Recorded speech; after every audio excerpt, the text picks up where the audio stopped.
can't an Igbo man become president? Yoruba man, Hausa man, Ijo man. Please wait, let's watch this video. Has become president. Why can't an Igbo man become president? Alright, so I want to hear from the mouth of Rufai Oseni. And Rufai Oseni is this particular video. Why can't an Igbo man be president of this country? The obvious truth is, until Nigerian government treats this matter, Nigeria amanga beyond where they are. Amanga munihu. A Yoruba man has become a president, an Hausa man countless time, an Ijo man, and then an Igbo man cannot be president.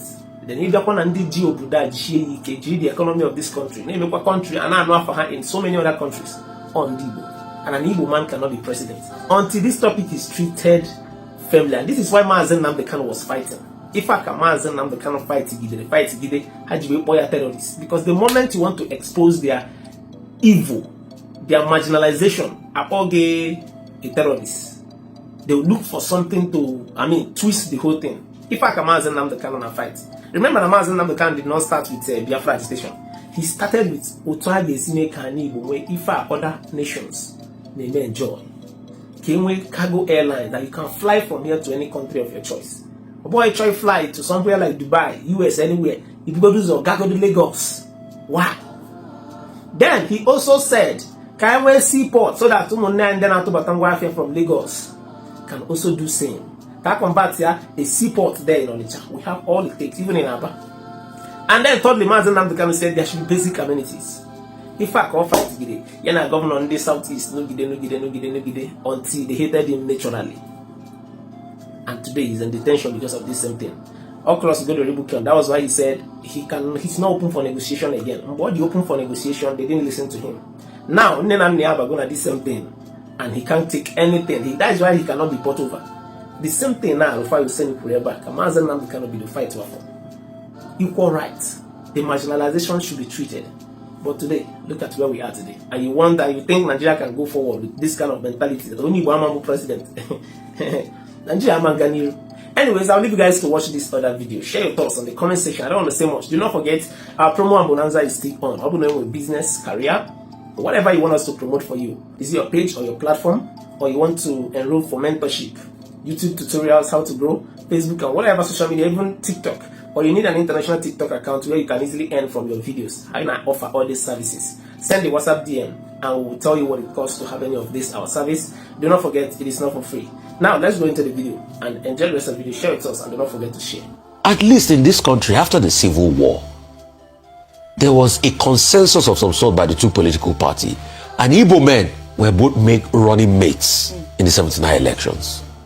Why can't we go one step further? Let's now head to Abia State now, where activists Omoyele Sowore joined a mass protest in Aba dubbed the 1 Million Man March as demonstrators took to the streets demanding the unconditional release of detained IPOP leader Nnamdi Kanu. Addressing a large and enthusiastic crowd on Wednesday, Sowore called on President Tinubu to free Nnamdi Kanu, arguing that his continued detention is political persecution for refusing to abandon the Biafran self-determination struggle. He also criticized the heavy military presence in Aba, asking why those same soldiers could not be deployed to Zamfara to tackle terrorism. Let's take a look.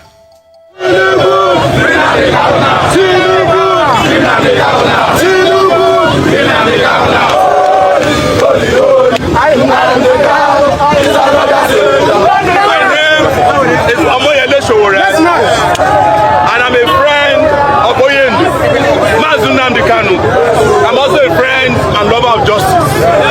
And I came here today against all odds to come and ask that Tinubu must free Nnamdi Kanu. Tinubu has no option to free Nnamdi Kanu. We warned them when they got Justice Omotosho to send Nnamdi Kanu to jail that he can never stand. And they have now understood, but they have not learned their lessons yet. We are not here to make long speeches. I came here to identify with all of you in Aba and all over Nigeria and all over the world. That until Oyendu comes home, we are not stopping.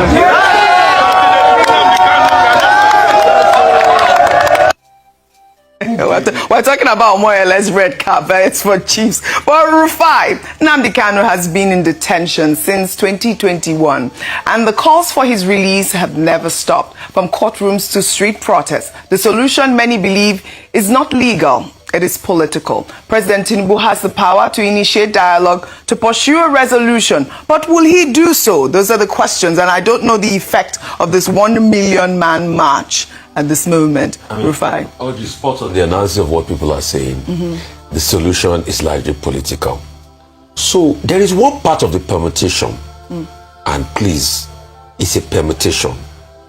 It's an opinion by some people. It's not based on any facts. It's not empirical. That President Tinubu might try to use this Nnamdi Kanu case, to play a political game leading up to the election, which might be his final strategy leading up to the elections. It's not based on facts, it's an opinion. Some people have even said, hopefully, that maybe we'll release him close to the election. Because when you look at it, see, in as much as we condemn the methods at which it was done, let us not forget the fact that there is marginalization against the Igbos, yes, against other ethnic groups in this country, but there's high marginalization against the Igbos. I mean, take for instance, I think we make this argument when we're there. Since we've returned to democracy, why can't an Igbo man become president? Yoruba man, Hausa man, Ijaw man has become president. Why can't an Igbo man become president? At least in this country, after the Civil War, there was a consensus of some sort by the two political parties.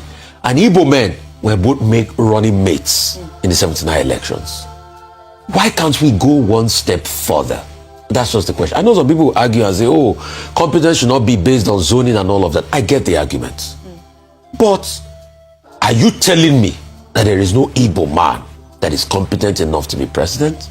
No, right. I mean, correct me if I'm wrong, but there's a consensus that the reason why we had 2 Yoruba men on the ballots in 1998-1999 elections was a way to compensate the Yoruba people for what had happened to MKO Abiola. Can we also be intentional? Because I feel to a large extent, even if it's just 1 term or 2 terms, an Igbo person, becomes president in this country, and I must have to add, power is not served a la carte. The person must work for it. It will shift a lot of the narrative. I mean, when people say, oh, we have been marginalized and all of that, we can now say, an Igbo man has become president now. But as it is today, to make that argument is not buoyant enough. And these are part of the things Nnamdi Kanu is talking about and the agitation. At some point, it was Ralph Wazirike. That marginalization argument still gains traction. Today is Nnamdi Kanu. Tomorrow, another person can pick it up from that region. All right. So let's just all be careful. And President Tinubu, let's see how we can do this politically. So you're up for a political solution? It's a political solution. Well, since the days of Buhari, they went to meet Buhari. It was Ricky Amici and other people went to meet Buhari then. Some Igbo leaders. I don't know why that conversation never sailed through.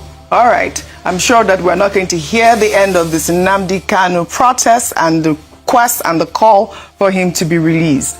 And of course, we'll bring the story up on Arise News. Please do not forget to follow, like, comment, drop your opinion. Please. God bless you.